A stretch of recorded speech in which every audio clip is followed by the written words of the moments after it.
Welcome to JC Reads, books, poems, and short stories read from the public domain by yours truly. Today's selection is The Shunned House by H.P. Lovecraft. Relax while I read us a story. From even the greatest of horrors, irony is seldom absent.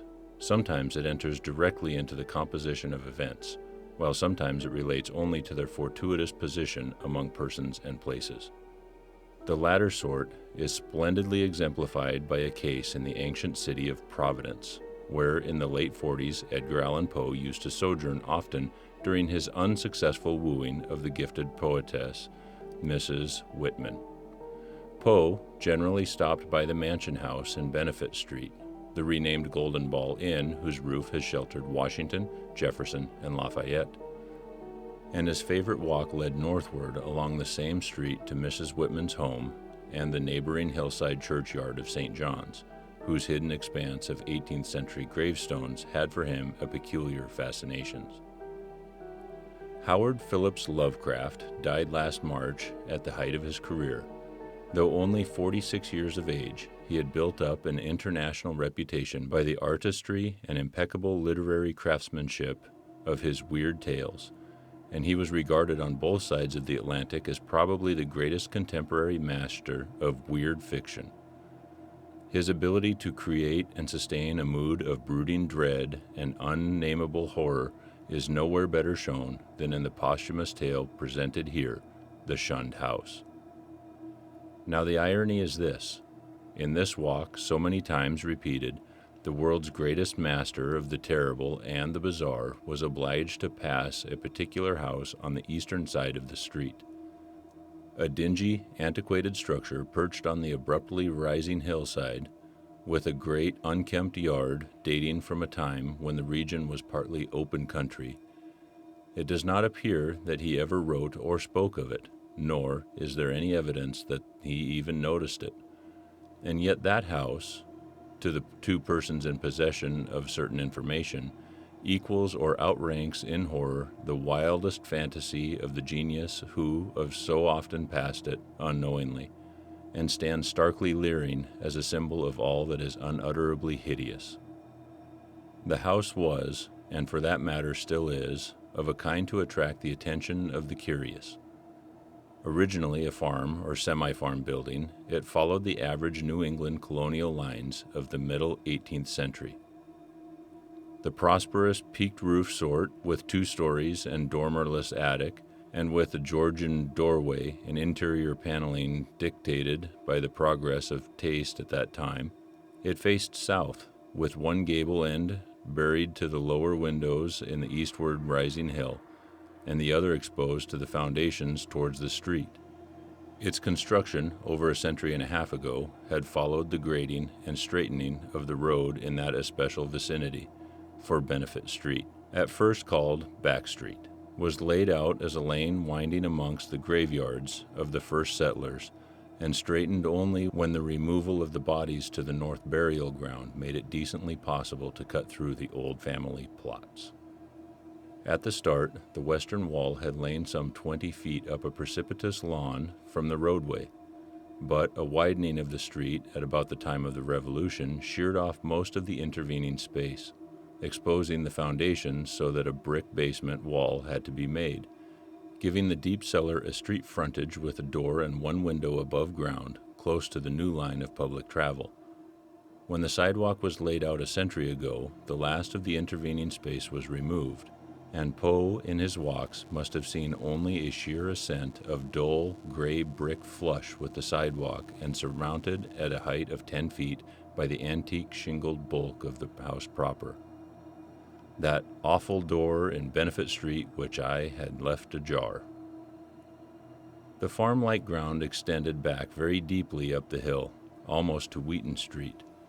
The space south of the house, abutting the Benefit Street, was, of course, greatly above the existing sidewalk level, forming a terrace, bounded by a high bank wall of damp, mossy stone, pierced by a steep flight of narrow steps which led inward between the canyon-like surfaces to the upper region of a mangy lawn, roomy brick walls, and neglected gardens whose dismantled cement urns rusted kettles, fallen from tripods of knotty sticks, and similar paraphernalia set off the weather-beaten front door with its broken fanlight, rotting iconic pilasters, and wormy triangular pediment. What I heard in my youth about the Shunned House was merely that people died there in an alarmingly great numbers. That, I was told, was why the original owners had moved out some 20 years after building the place. It was plainly unhealthy, perhaps because of the dampness and fungus growth in the cellar, the general slickish smell, the drafts of the hallways, or the quality of the well and pump water. These things were bad enough, and these were all that gained belief among the persons whom I knew. Only the notebooks of my antiquarian uncle, Dr. Elihu Whipple, revealed to me at length the darker, vaguer surmises which formed in an undercurrent of folklore among the old-time servants and humble folk. Surmises which never traveled far, and which were largely forgotten when Providence grew to be a metropolis with a shifting modern population. The general fact is that the house was never regarded by the solid part of the community as in any real sense haunted. There were no widespread tales of rattling chains, cold currents of air, extinguished lights, or faces at the window. Extremists sometimes said the house was unlucky, but that was as far as even they went. What was really beyond dispute is that a frightful proportion of persons died there, or more accurately, had died there, since after some peculiar happenings over 60 years ago, the building had become deserted through the sheer impossibility of renting it. These persons were not all cut off suddenly by any one cause. Rather did it seem that their vitality was insidiously sapped, so that each one died the sooner from whatever tendency to weakness he may have naturally had.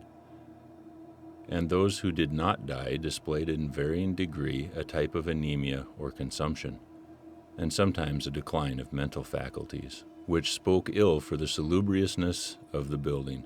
Neighboring houses, it must be added, seemed entirely free from the noxious quality. This much I knew before my insistent questioning led my uncle to show me the notes which finally embarked us both on our hideous investigation. In my childhood, the Shunned House was vacant, with barren, gnarled, and terrible old trees, long and queerly pale grass, and nightmarishly misshapen weeds in the high terraced yard, where birds never lingered.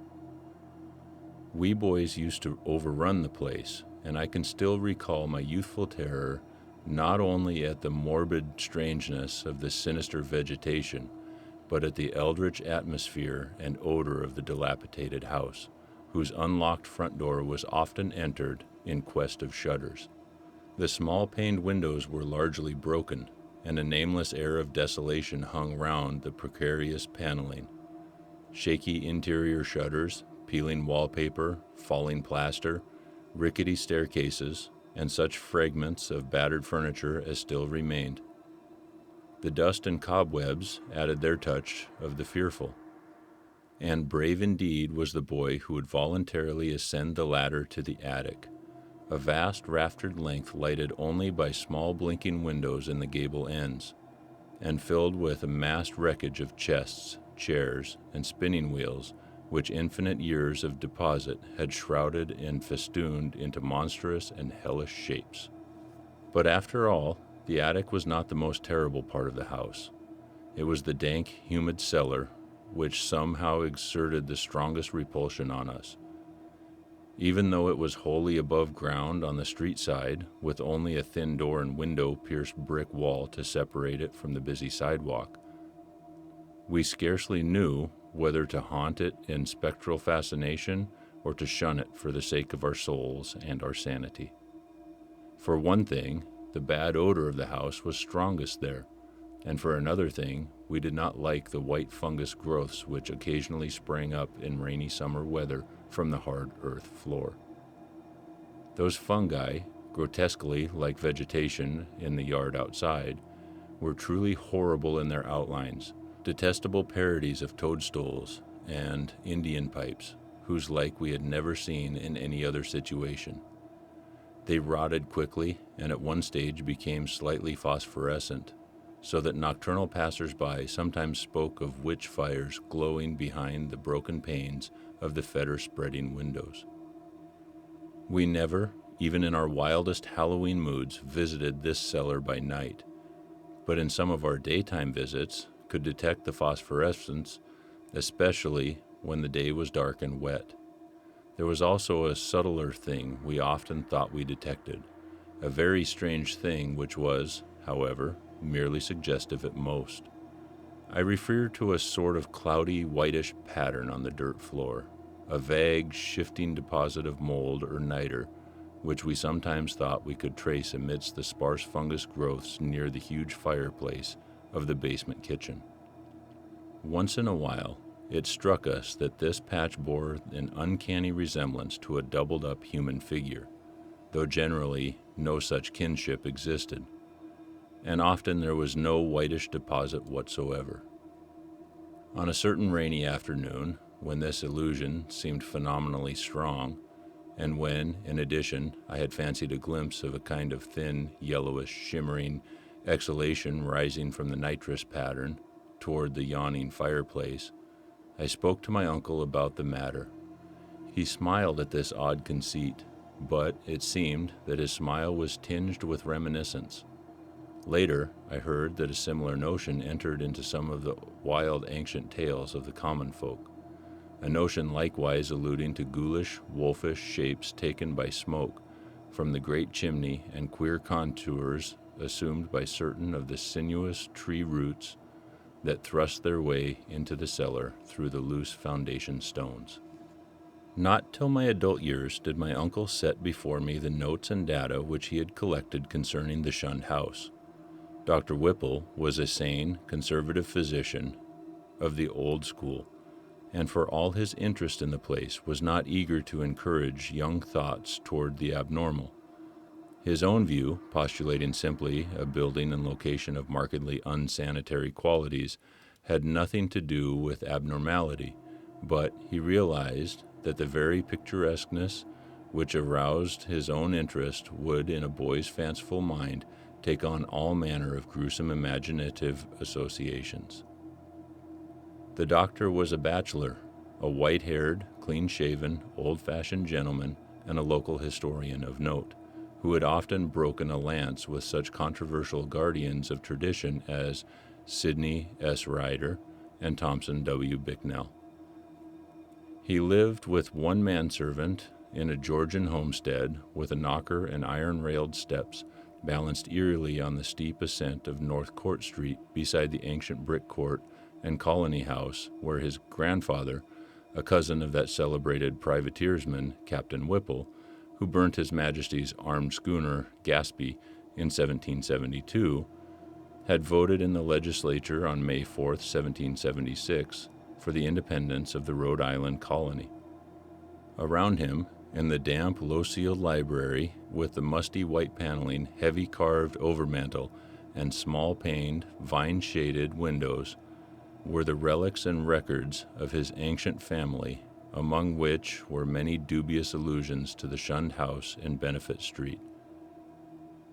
That pest spot lies not far distant, for Benefit runs ledgewise just above the courthouse along the precipitous hill up which the first settlement climbed. When in the end, my insistent pestering and maturing years evoked from my uncle the hoarded lore I sought, there lay before me a strange enough chronicle, long-winded, statistical, and drearily genealogical as some of the matter was. There ran through it a continuous thread of brooding, tenacious horror and supernatural malevolence, which impressed me even more than it had impressed the good doctor. Separate events, fitted together uncannily, and seemingly irrelevant details held mines of hideous possibilities. The new and burning curiosity grew in me, compared to which my boyish curiosity was feeble and inchoate. The first revelation led to an exhaustive research, and finally to that shuddering quest which proved so disastrous to myself and mine. For at the last my uncle insisted on joining the search I had commenced, and after a certain night in that house, He did not come away with me. I am lonely without that gentle soul whose long years were filled only with horror, virtue, good taste, benevolence, and learning. I have reared a marble urn to his memory in St. John's churchyard, the place that Poe loved. The hidden grove of giant willows on the hill, where tombs and headstones huddle quietly between the hoary bulk of the church and the houses and bank walls of Benefit Street. The history of the house, opening amidst a maze of dates, revealed no trace of the sinister, either about its construction or about the prosperous and honorable family who built it. Yet from the first a taint of calamity, soon increased to boding significance, was apparent. My uncle's carefully compiled record began with the building of the structure in 1763, and followed the theme with an unusual amount of detail. The Shunned House, it seems, was first inhabited by William Harris and his wife, Roxby Dexter. The Shunned House, it seems, was first inhabited by William Harris and his wife, Roby Dexter, with their children, Elkanah, born in 1755, Abigail, born in 1757, William Jr., born in 1759, and Ruth, born in 1761. Harris was a substantial merchant and seaman in the West India trade, connected with the firm of Obadiah Brown and his nephews. After Brown's death in 1761, the new firm of Nicholas Brown and Company made him master of the brig Prudence, Providence-built, of 120 tons, thus enabling him to erect the new homestead he had desired ever since his marriage. The site he had chosen, a recently straightened part of the new and fashionable back street, which ran along the side of a hill above crowded Cheapside, was all that could be wished, and the building did justice to the location. It was the best that moderate means could afford, and Harris hastened to move in before the birth of a fifth child, which the family expected. That child, a boy, came in December, but was stillborn, nor was any child to be born alive in that house for a century and a half. The next April, sickness occurred among the children, and Abigail and Ruth died before the month was over. Dr. Job Ives diagnosed the trouble as some infantile fever, though others declared it was more of a mere wasting away or decline. It seemed, in any event, to be contagious, for Hannah Bowen, one of the two servants, died of it the following June. Eli Ledizan, the other servant, constantly complained of weakness, and would have returned to his father's farm in Rehoboth, but for a sudden attachment of Mehetabel Pierce, who was hired to succeed Hannah. He died the next year, and a sad year indeed, since it marked the death of William Harris himself, enfeebled as he was by the climate of Martinique, where his occupation had kept him for considerable periods during the preceding decade. The widowed Roby Harris never recovered from the shock of her husband's death, and the passing of her firstborn, Elkanah, 2 years later, was the final blow to her reason. In 1768, she fell victim to a mild form of insanity, and was thereafter confined to the upper part of the house, her elder maiden sister, Mercy Dexter, having moved in to take charge of the family. Mercy was a plain, raw-boned woman of great strength, but her health visibly declined from the time of her advent. She was greatly devoted to her unfortunate sister, and had an especial affection for her only surviving nephew, William, who, from a sturdy infant, had become a sickly, spindling lad. In this year the servant Mehetabel died, and the other servant, Preserved Smith, left without coherent explanation, or at least with only some wild tales and a complaint that he disliked the smell of the place. For a time, Mercy could secure no more help, since the 7 deaths in case of madness, all occurring within 5 years' space, had begun to set in motion the body of fireside rumor, which later became so bizarre.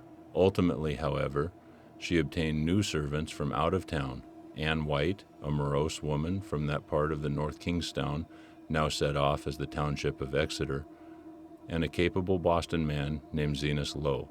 It was Ann White who first gave definite shape to the sinister idle talk, Mercy should have known better than to hire anyone from the Nooseneck Hill country, for that remote bit of backwoods was then, as now, a seat of the most uncomfortable superstitions. As late as 1892, an Exeter community exhumed a dead body and ceremoniously burnt its heart in order to prevent certain alleged visitations injurious to the public health and peace. And one may imagine the point of view of the same section of 1768. Anne's tongue was perniciously active, and within a few months Mercy discharged her, filling her place with the faithful and amiable Amazon from Newport, Maria Robbins. Meanwhile, poor Rhoby Harris, in her madness, gave voice to dreams and imaginings of the most hideous sort, and for long periods she would utter shrieking horrors which necessitated her son's temporary residence with his cousin, Peleg Harris, in Presbyterian Lane, near the new college building. The boy would seem to improve after these visits, and, had Mercy been as wise as she was well-meaning, she would have let him live permanently with Peleg. Just what Miss Harris cried out in her fits of violence, tradition hesitates to say, or rather, presents such extravagant accounts that they nullify themselves through sheer absurdity. Certainly it sounds absurd to hear that a woman educated only in the rudiments of French often shouted for hours in a coarse, idiomatic form of that language, or that the same person, alone and guarded, complained wildly of a staring thing which bit and chewed at her. In 1772, the servant Zenas died, and when Mrs. Harris heard of it, she laughed with a shocking delight utterly foreign to her. The next year, she herself died and was laid to rest in the North Burial Ground beside her husband. Upon the outbreak of trouble with Great Britain in 1775, William Harris, despite his scant 16 years and feeble constitution, managed to enlist in the Army of Observation under General Greene, and from that time on enjoyed a steady rise in health and prestige. In 1780, as a captain in the Rhode Island forces in New Jersey under Colonel Agnell, he met and married Phoebe Hetfield of Elizabethtown, whom he brought to Providence upon his honorable discharge in the following year. The young soldier's return was not a thing of unmitigated happiness. The house, it is true, was still in good condition, and the street had been widened and changed in name from Back Street to Benefit Street.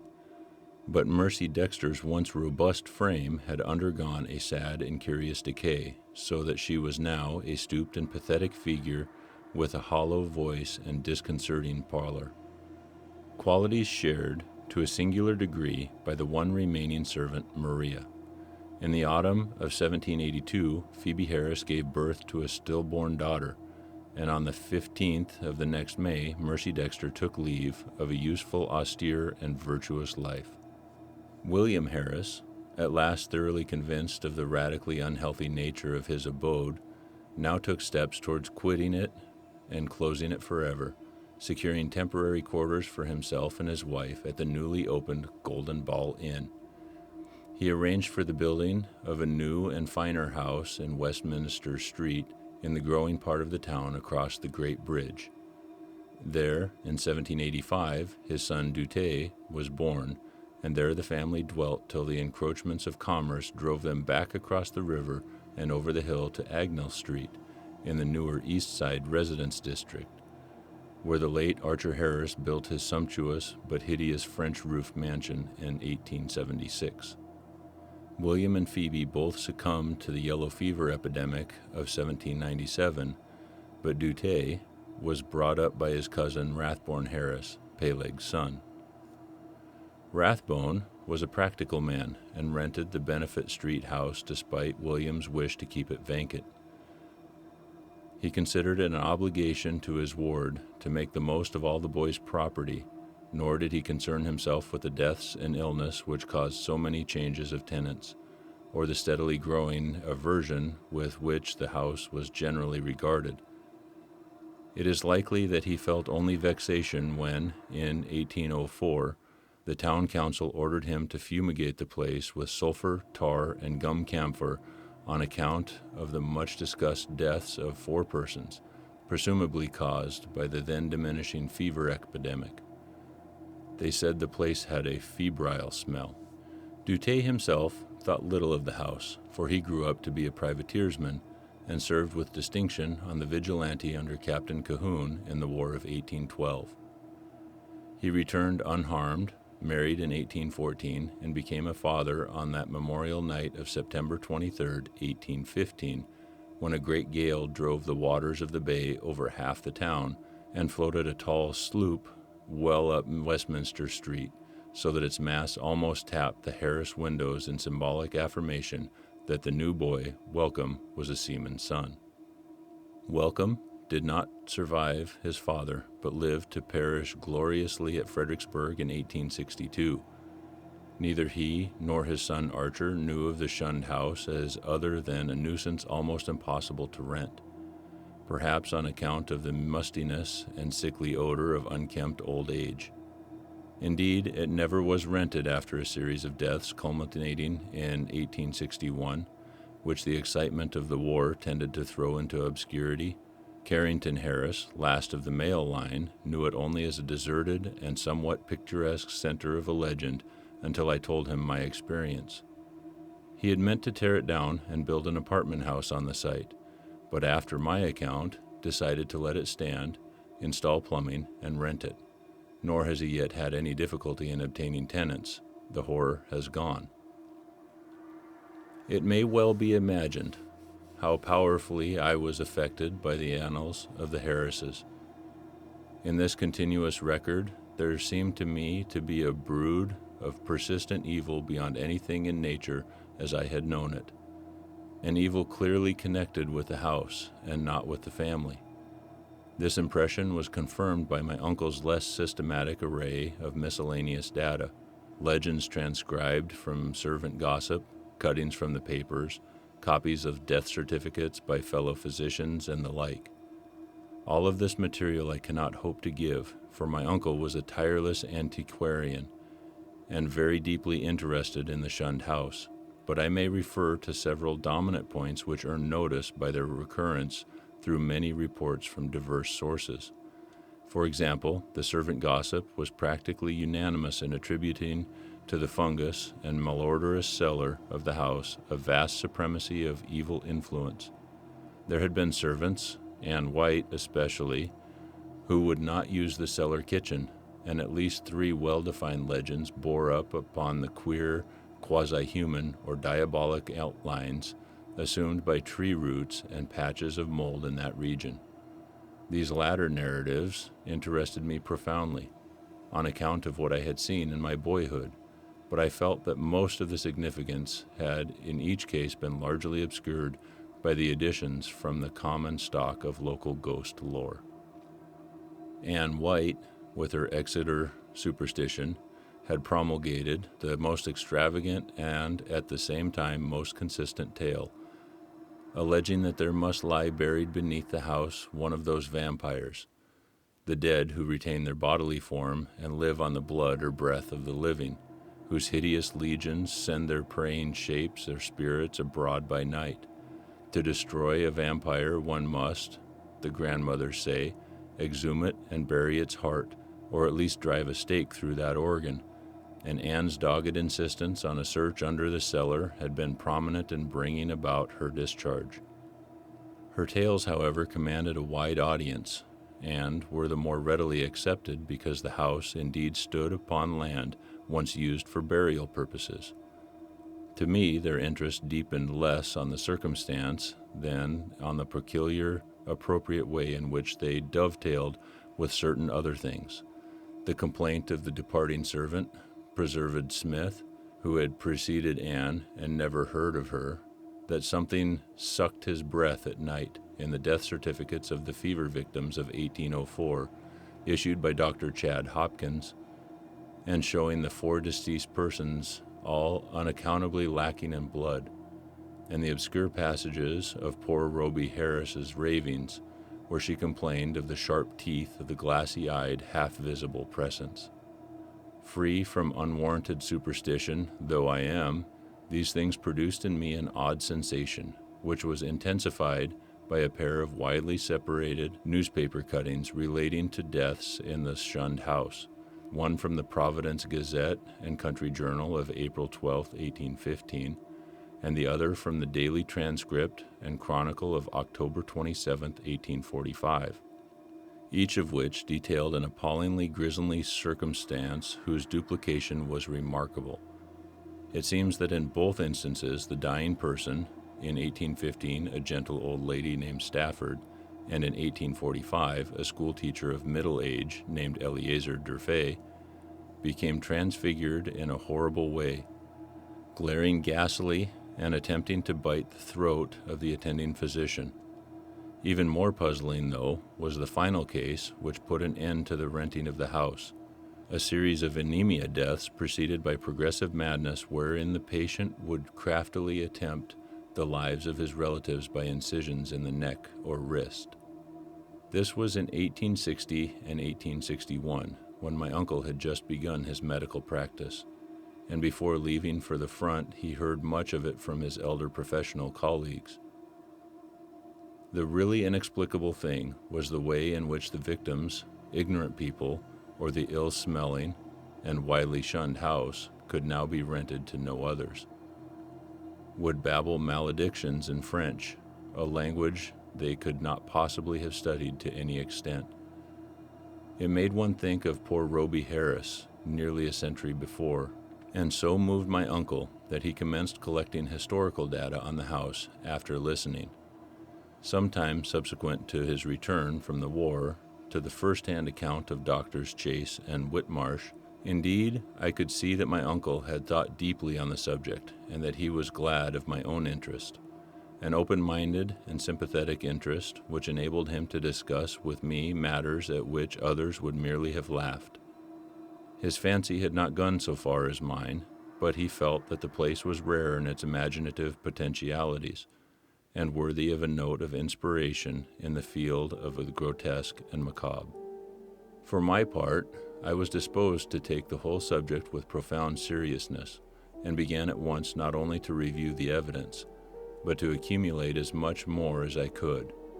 I talked with the elderly Archer Harris, then owner of the house, many times before his death in 1916, and obtained from him and his still surviving maiden sister Alice an authentic corroboration of all the family data my uncle had collected. When, however, I asked them what connection with France or its language the house could have, they confessed themselves as frankly baffled and ignorant as I am. Archer knew nothing, and all that Miss Harris could say was that an old illusion of her grandfather, Dutay Harris, had heard of might have shed a little light. The old seaman, who had survived his son Welcome's death in the battle by 2 years, had not himself known the legend, but recalled that his earliest nurse, the ancient Maria Robbins, seemed darkly aware of something that might have lent a weird significance to the French raving of Roby Harris, which she had so often heard during the last days of that hapless woman. Maria had been at the Shunned House from 1769 till the removal of the family in 1783, and had seen Mercy Dexter die. Once she hinted to child Dutay of somewhat peculiar circumstance in Mercy's last moments, but had soon forgotten all about it, save that it was something peculiar. The granddaughter, moreover, recalled this with much difficulty. She and her brother were not so much interested in the house as was Archer's son Carrington, the present owner, with whom I talked after my experience. Having exhausted the Harris family of all the information it could furnish, I turned my attention to early town records and deeds with a zeal more penetrating than that which my uncle had occasionally shown in the same work. What I wished was comprehensive history of the site from its very settlement in 1636, or even before, if any Narragansett Indian legend could be unearthed to supply the data. I found, at the start, that the land had been part of the long strip of home lot granted originally to John Throckmorton, one of many similar strips beginning at the town street beside the river and extending up over the hill to a line roughly corresponding with the modern Hope Street. The Throckmorton lot had later, of course, been much subdivided, and I became very assiduous in tracing that section through which Back and Benefit Street was later run. It had, as rumor indeed said, been the Throckmorton graveyard, but as I examined the records more carefully, I found that the graves had all been transferred at an early date to the northern burial ground on the Pawtucket West Road. Then, suddenly I came, by a rare piece of chance, since it was not in the main body of records and might easily have been missed, upon something which roused my keenest eagerness. Fitting in, as it did, with several of the queerest phrases of the affair, it was the record of a lease in 1697 of a small tract of ground to an Etienne Roulette and wife. At last the French element had appeared, that and another deeper element of horror which the name conjured up from the darkest recesses of my weird and heterogeneous reading. And I feverishly studied the platting of locality as it had been before the cutting through and partial straightening of the back street between 1747 and 1758. I found what I had half expected, that where the Shunned House now stood, the Roulettes had laid out their graveyard behind a one-story and attic cottage, and that no record of any transfer of graves existed. The document, indeed, ended in much confusion, and I was forced to ransack both the Rhode Island Historical Society and Shipley Library before I could find a local door which the name Etienne Roulette would unlock. In the end, I did find something of such vague but monstrous import that I set about at once to examine the cellar of the Shunned House itself with new and excited minuteness. The Roulettes, it seemed, had come in 1696 from East Greenwich, down the west shore of the Narragansett Bay. They were Huguenots from Cod, and had encountered much opposition before the Providence selectmen allowed them to settle in the town. Unpopularity had dogged them in East Greenwich, whither they had come in 1686 after the revocation of the Edict of Nantes, and rumor said that the cause of dislike extended beyond mere racial and national prejudice, or the land disputes which involved other French settlers with this English in rivalries which not even Governor Andros would quell. But their ardent Protestantism, too ardent, some whispered, and their evident distress when virtually driven from the village down the bay, had moved the sympathy of the town fathers.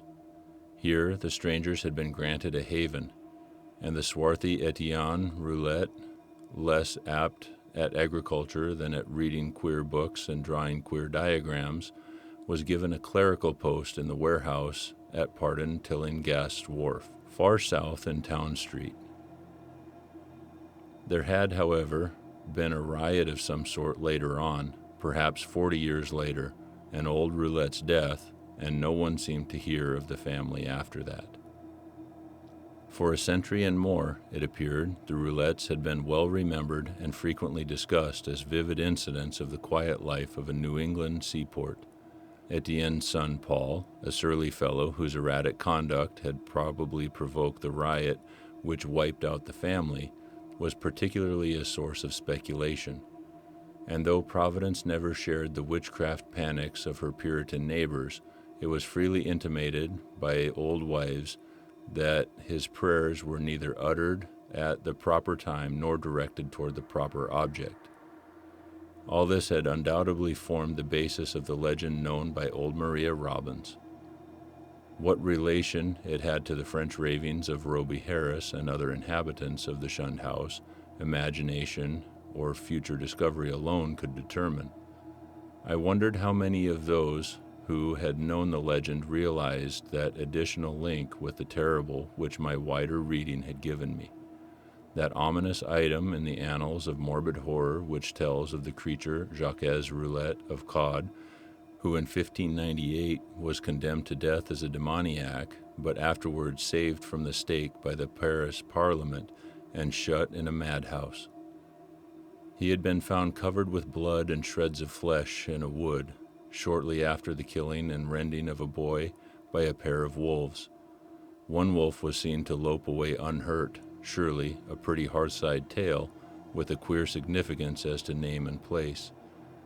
But I decided that the Providence gossips could not have been generally known of it. Had they known, the coincidence of names would have brought some drastic and frightened action. Indeed, might not its limited whispering have precipitated the final riot which erased the roulettes from the town? I now visited the accursed place with increased frequency, studying the unwholesomeness vegetation by the garden, examining all the walls of the building, and poring over every inch of the earthen cellar floor. Finally, with Carrington Harris's permission, I fitted a key to the disused door opening from the cellar directly upon Benefit Street, preferring to have a more immediate access to the outside world than the dark stairs, ground floor hall, and front door could give. There, where morbidity lurked most thickly, I searched and poked during the long afternoons when the sunlight filtered in through the cobwebbed, above-ground windows, and a sense of security glowed from the unlocked door, which placed me only a few feet from the placid sidewalk outside. Nothing new rewarded my efforts, only the same depressing mustiness and faint suggestions of noxious odors and nitrous outlines on the floor, and I fancy that many pedestrians must have watched me curiously through the broken panes. At length, upon a suggestion of my uncle's, I decided to try the spot nocturnally, and one stormy midnight ran the beams of an electric torch over the moldy floor with its uncanny shapes and distorted, half-phosphorescent fungi. The place had dispirited me curiously that evening, and I was almost prepared when I saw, or thought I saw, amidst the whitish deposits, a particularly sharp definition of the huddled form I had suspected from boyhood. Its clearness was astonishing and unprecedented, and as I watched, I seemed to see again the thin, yellowish, shimmering exhalation which had startled me on that rainy afternoon so many years before. Above the anthropomorphic patch of mold by the fireplace it rose, a subtle, sickish, almost luminous vapor which as it hung trembling in the dampness seemed to develop vague and shocking suggestions of form, gradually trailing off into nebulous decay and passing up into the blackness of the great chimney with a fetor in its wake. It was truly horrible, and the more so to me because of what I knew of the spot. Refusing to flee, I watched it fade, and as I watched, I felt that it was in turn watching me greedily with the eyes more imaginable than visible. When I told my uncle about it, he was greatly aroused, and after a tense hour of reflection, arrived at a definite and drastic decision. Weighing in his mind the importance of the matter and the significance of our relation to it, he insisted that we both test and, if possible, destroy the horror of the house by a joint night or nights of aggressive vigil in that musty and fungus-cursed cellar. On Wednesday, June 25th, 1919, after a proper notification of Carrington Harris, which did not include surmises as to what we expected to find, my uncle and I conveyed to the Shunned House 2 camp chairs and a folding camp cot, together with some scientific mechanism of greater weight and intricacy. These we placed in the cellar during the day, screening the windows with paper and planning to return in the evening for our first vigil. We had locked the door from the cellar to the ground floor, and having a key to the outside cellar door, were prepared to leave our expensive and delicate apparatus, which we had obtained secretly and at great cost, as many days as our vigils might be protracted. It was our design to sit up together till very late, and then watch singly till dawn in 2-hour stretches, myself first, and then my companion, the inactive member resting on the cot. The natural leadership with which my uncle procured the instruments from the laboratories at Brown University and the Cranston Street Armory, and instinctively assumed direction of our venture, was a marvelous commentary on the potential vitality and resilience of a man of 81. Elihu Whipple had lived according to the hygienic laws and had preached as a physician, and but for what happened later, would be in full vigor today. Only two persons suspected what did happen, Carrington Harris and myself. I had to tell Harris because he owned the house and deserved to know what had gone out of it. Then, too, we had spoken to him in advance of our quest, and I felt after my uncle's going that he would understand and assist me in some vitality necessary public explanations. He turned very pale, but agreed to help me and decided that it would now be safe to rent the house. To declare that we were not nervous on that rainy night of watching would be an exaggeration both gross and ridiculous. We were not, as I have said, in any sense childishly superstitious, but scientific study and reflection had taught us that the known universe of 3 dimensions embraces the merest fraction of the whole cosmos of substance and energy. In this case, an overwhelming preponderance of evidence from numerous authentic sources pointed to the tenacious existence of certain forces of great power and, so far as human point of view is concerned, exceptional malignancy. To say that we were actually believed in vampires or werewolves would be carelessly inclusive statement. Rather must it be said that we were not prepared to deny the possibility of certain unfamiliar and unclassified modifications of vital force and attenuated matter, existing very infrequently in the 3-dimensional space because of its more intimate connection with other spatial units, yet close enough to the boundary of our own to furnish us occasional manifestations which we, for lack of proper vantage point, may never hope to understand.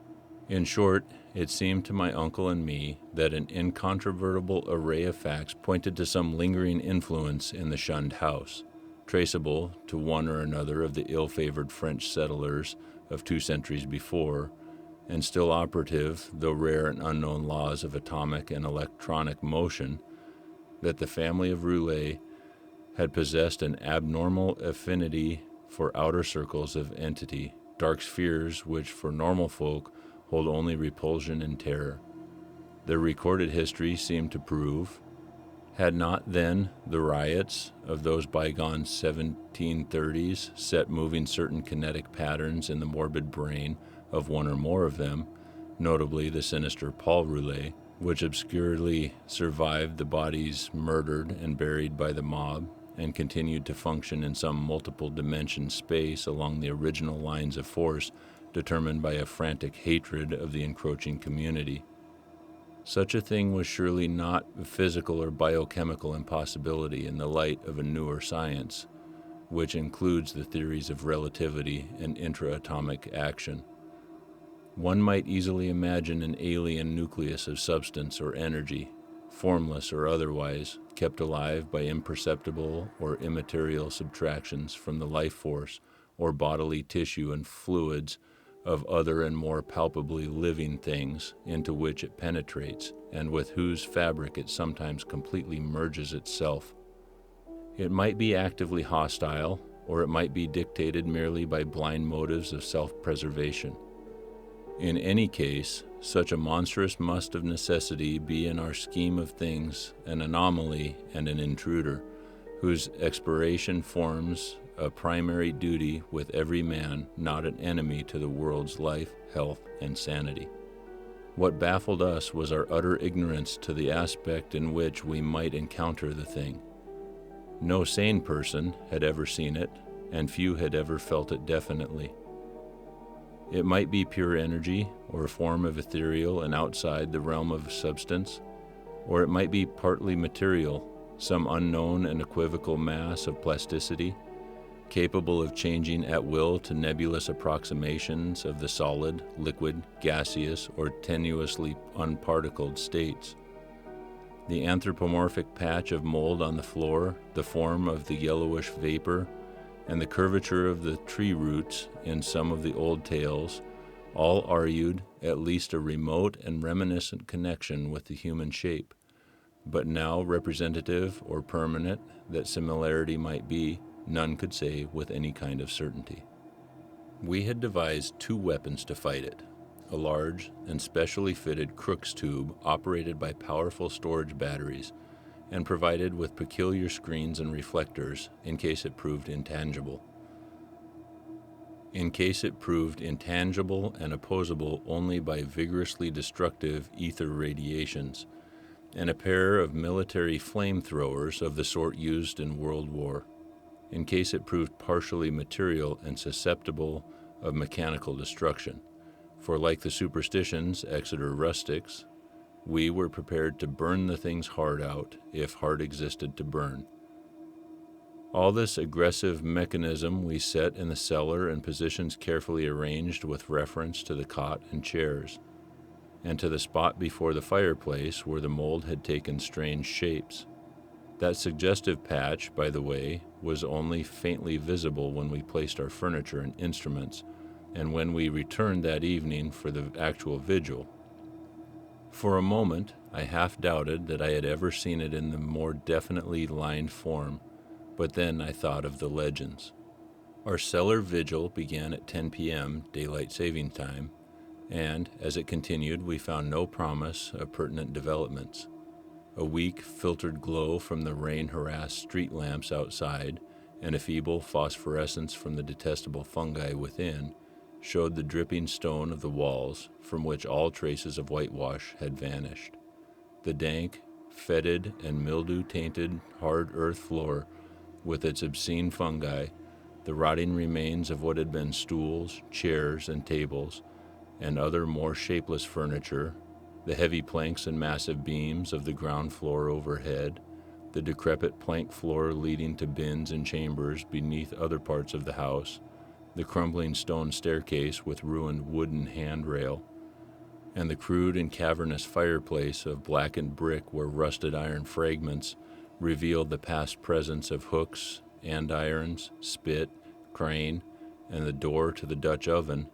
These things, and our austere cot and camp chairs, and the heavy and intricate destructive machinery we had brought. We had, as in my own former explorations, left the door to the street unlocked, so that a direct and practical path of escape might lie open in case of manifestations beyond our power to deal with. It was our idea that our continued nocturnal presence would call forth whatever malign entity lurked there, and that being prepared, we could dispose of the thing with one or the other of our provided means as soon as we had recognized and observed it sufficiently. How long it might require to evoke and extinguish the thing, we had no notion. It occurred to us, too, that our venture was far from safe, for in what strength the thing might appear, no one could tell. But we deemed the game worth the hazard, and embarked on it, alone and unhesitatingly, conscious that the seeking of outside aid would only expose us to ridicule and perhaps defeat our entire purpose. Such was our frame of mind as we talked, far into the night, till my uncle's growing drowsiness made me remind him to lie down for his 2-hour sleep. Something like fear chilled me as I sat there in the small hours alone. I say alone, for one who sits by a sleeper is indeed alone, perhaps more alone than he can realize.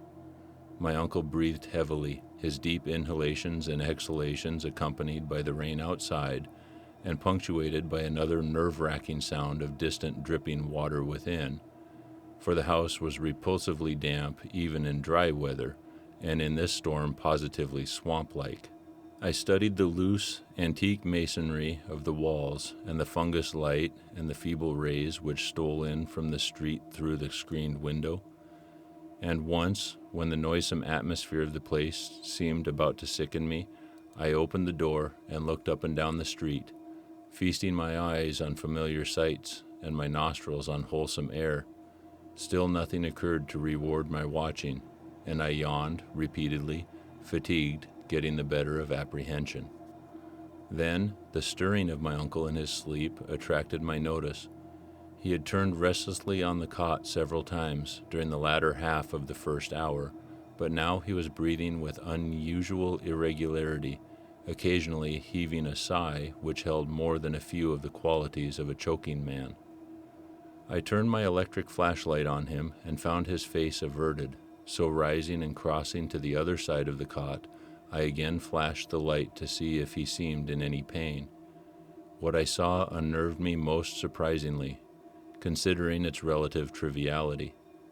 It must have been merely the association of an odd circumstance with the sinister nature of our location and mission, for surely the circumstance was not in itself frightful or unnatural. It was merely that my uncle's facial expression, disturbed no doubt by the strange dreams which our situation prompted, betrayed considerable agitation, and seemed not at all characteristic of him. His habitual expression was one of kindly and well-bred calm, whereas now a variety of emotions seemed struggling within him. I think on the whole that it was this variety which chiefly disturbed me. My uncle, as he gasped and tossed in increasing perturbation, and with eyes that had now started open, seemed not one but many men, and suggested a curious quality of alienage from himself. All at once he commenced to mutter, and I did not like the look of his mouth and teeth as he spoke. The words were at first indistinguishable, and then, with a tremendous start, I recognized something about them which filled me with icy fear till I recalled the breadth of my uncle's education and the interminable translations which he had made from anthropological and antiquarian articles in the Revue des Deux Mondes. For the venerable Elihu Whipple was muttering in French, and the few phrases I could distinguish seemed connected with the darkest myths he had ever adapted from the famous Paris magazine. Suddenly, a perspiration broke out on the sleeper's forehead, and he leapt abruptly up, half awake. The jumble of French changed to a cry in English, and the hoarse voice shouted excitedly, "My breath! My breath!" Then the awakening became complete, and with the subsidence of facial expression to the normal state, my uncle seized my hand and began to relate a dream whose nucleus of significance I could only surmise with a kind of awe.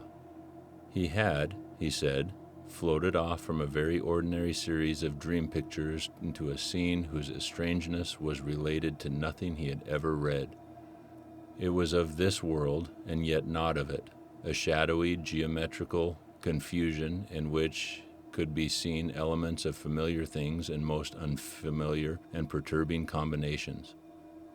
There was a suggestion of queerly disordered pictures superimposed one upon the other, an arrangement in which the essentials of time as well as of space seemed dissolved and mixed into the most illogical fashion. In this kaleidoscopic vortex of phantasmal images were occasional snapshots, if one might use the term, of singular clearness but unaccountable heterogeneity. Once my uncle thought he lay in a carelessly dug open pit with a crowd of angry faces framed by straggling locks and three-cornered hats frowning down on him. Again he seemed to be in the interior of a house, an old house apparently, but the details and inhabitants were constantly changing. He could never be certain of the faces or the furniture, or even of the room itself, since doors and windows seemed in just as great a state of flux as the presumably more mobile objects. It was queer, damnably queer, and my uncle spoke almost sheepishly, as if half expecting not to be believed, when he declared that of the strange faces many had unmistakably borne the features of the Harris family. And all the while there was a personal sensation of choking, as if some pervasive presence had spread itself throughout his body and sought to possess itself of his vital processes. I shuddered at the thought of those vital processes, worn as they were by 81 years of continuous functioning, in conflict with unknown forces of which the youngest and strongest system might well be afraid, but in another moment reflected that dreams are only dreams, and that these uncomfortable visions could be, at most, no more than my uncle's reaction to the investigations and expectations which had lately filled our minds to the exclusion of all else. Conversation also soon tended to dispel my sense of strangeness, and in time I yielded to my yawns and took my turn to slumber. My uncle seemed now very awakeful, and welcomed his period of watching, even though the nightmare had aroused him far ahead of his allotted 2 hours. Sleep seized me quickly, and I was at once haunted with dreams of the most disturbing kind. I felt, in my visions, a cosmic and abysmal loneliness, with hostility surging from all sides upon some prison where I lay confined. I seemed bound and gagged and taunted by the echoing yells of distant multitudes who thirsted for my blood. My uncle's face came to me with less pleasant association than in waking hours. I seemed bound and gagged and taunted by the echoing yells of distant multitudes who thirsted for my blood. My uncle's face came to me with less pleasant association than in waking hours, and I recall many futile struggles and attempts to scream. It was not a pleasant sleep, and for a second I was not sorry for the echoing shriek which clove through the barriers of dream and flung me to a sharp and startled awakeness, in which every actual object before my eyes stood out with more than natural clearness and reality. I had been lying with my face away from my uncle's chair, so that in this sudden flash of awakening, I saw only the door to the street, the window, and the wall and floor and ceiling toward the north of the room, all photographed with morbid vividness on my brain in a light brighter than the glow of the fungi or the rays of the street outside. It was not a strong or even a fairly strong light, certainly not nearly strong enough to read an average book by, but it cast a shadow of myself and the cot on the floor, and had a yellowish, penetrating force that hinted at things more potent than luminosity. This I perceived with unhealthy sharpness, despite the fact that two of my other senses were violently assailed. For on my ears rang the reverberations of that shocking scream, while my nostrils revolted at the stench which filled the place. My mind, as alert as my senses, recognized the gravely unusual, and almost automatically I leapt up and turned about to grasp the destructive instruments which we had left trained on the moldy spot before the fireplace. As I turned, I dreaded what I was to see, for the scream had been in my uncle's voice, and I knew not against what menace I should have to defend him and myself. Yet after all, the sight was worse than I had dreaded. There are horrors beyond horrors, and this was one of those nuclei of all dreamable hideousness which the cosmos saved to blast an accursed and unhappy few. Out of the fungus-ridden earth steamed up a vaporous corpse light, yellow and diseased, which bubbled and lapped to a gigantic height in vague outlines, half human and half monstrous, through which I could see the chimney and fireplace beyond. It was all eyes, wolfish and mocking, and the rugose insect-like head dissolved at the top to a thin stream of mist which curled putridly about and finally vanished up the chimney. I say that I saw this thing, but it was only in conscious retrospection that I ever definitely traced its damnable approach to form. At the time, it was to me only a seething, dimly phosphorescent cloud of fungus loathsomeness, enveloping and dissolving into an abhorrent plasticity of the one object on which all my attention was focused. That object was my uncle, the venerable Elihu Whipple, who, with blackening and decaying features, leered and gibbered at me, and reached out dripping claws to rend me in the fury which this horror had brought. It was a sense of routine which kept me from going mad. I had drilled myself in preparation for the crucial moment, and blind training saved me, recognizing the bubbling evil as no substance reachable by matter or material chemistry, and therefore ignoring the flamethrower which loomed on my left.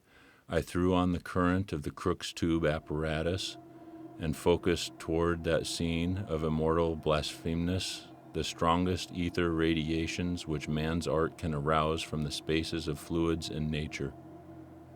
There was a bluish haze and a frenzied sputtering, and a yellowish phosphorescence grew dimmer to my eyes, but I saw the dimness was only that of contrast, and that the waves from the machine had no effect whatever.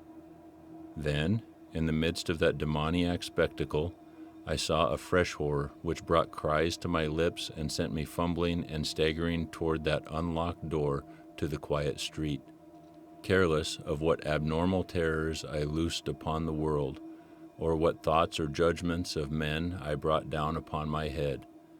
In that dim blend of blue and yellow, the form of my uncle had commenced a nauseous liquefaction whose essence eludes all description, and in which there played across his vanishing face such changes of identity as only madness can conceive.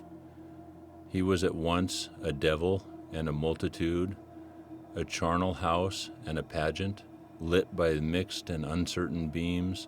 That gelatinous face assumed a dozen, a score, 100 aspects, grinning as it sank to the ground on a body that melted like tallow in the caricatured likeness of legions, strange and yet not strange.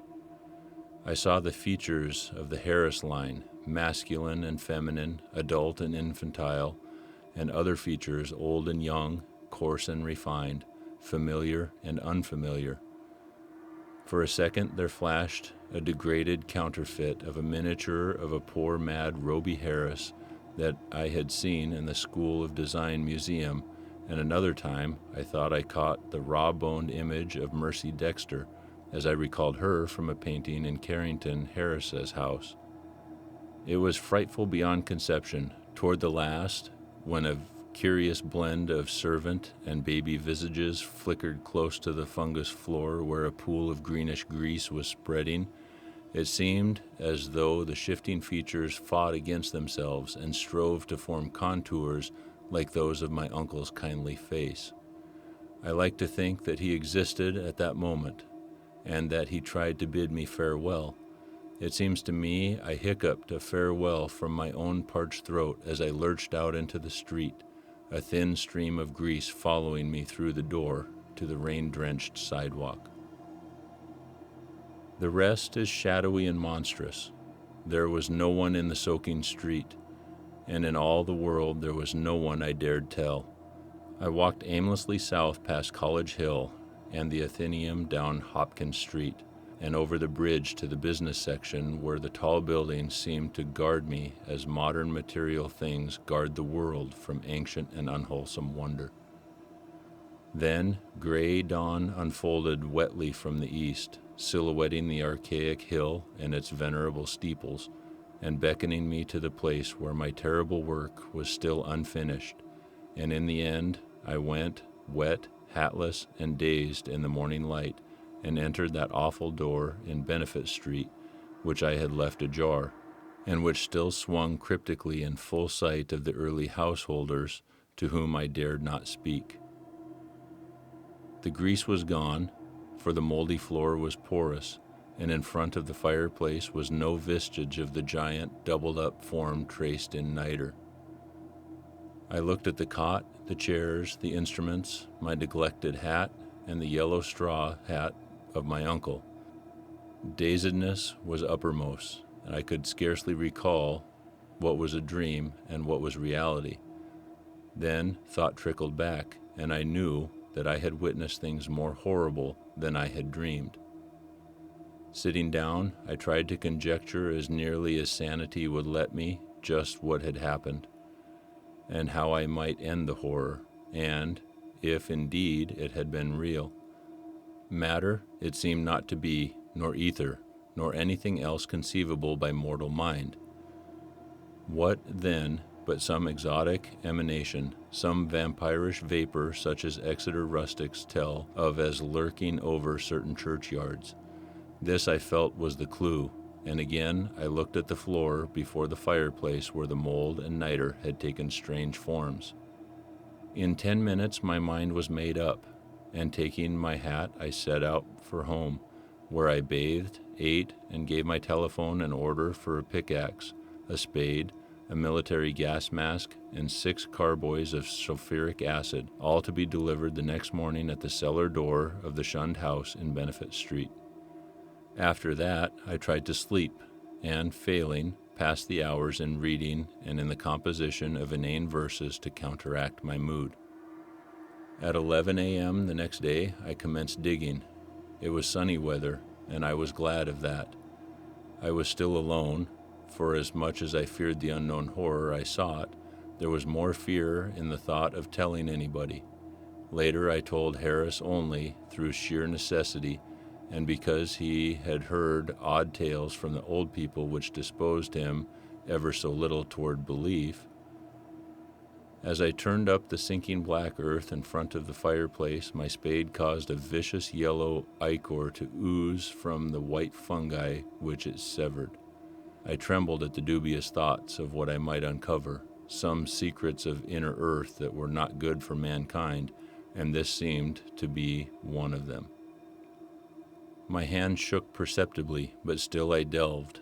After a while, standing in the large hole I had made, with the deepening of the hole, which was about 6 feet square, the evil smell increased, and I lost all doubt of my imminent contact with the hellish thing whose emanations had cursed the house for over a century and a half. I wonder what it would look like, what its form and substance would be, and how big it might have waxed through the long ages of life-sucking. At length I climbed out of the hole and dispersed the heaped-up dirt. Then, arranging the great carboys of acid around and near 2 sides, so that when necessary I might empty them all down the aperture in quick succession. After that, I dumped earth only along the other 2 sides, working more slowly and donning my gas mask as the smell grew. I was nearly unnerved at my proximity to the nameless thing at the bottom of the pit. Suddenly, my spade struck something softer than earth. I shuddered and made a motion as if to climb out of the hole, which was now as deep as my neck. Then courage returned, and I scraped away more dirt. In the light of the electric torch I had provided, the surface I uncovered was fishy and glassy, a kind of semi-putrid congealed jelly with suggestions of translucency. I scraped further and saw that it had form. There was a rift where the part of the substance was folded over. The exposed area was huge and roughly cylindrical, like a mammoth soft blue-white stovepipe doubled in 2, its largest part some 2 feet in diameter. Still more I scraped, and then abruptly I leaped out of the hole and away from the filthy thing, frantically unstopping and tilting the heavy carboys, and precipitating their corrosive contents one after the other down that charnel gulf and upon the unthinkable abnormality whose tightened elbow I had seen.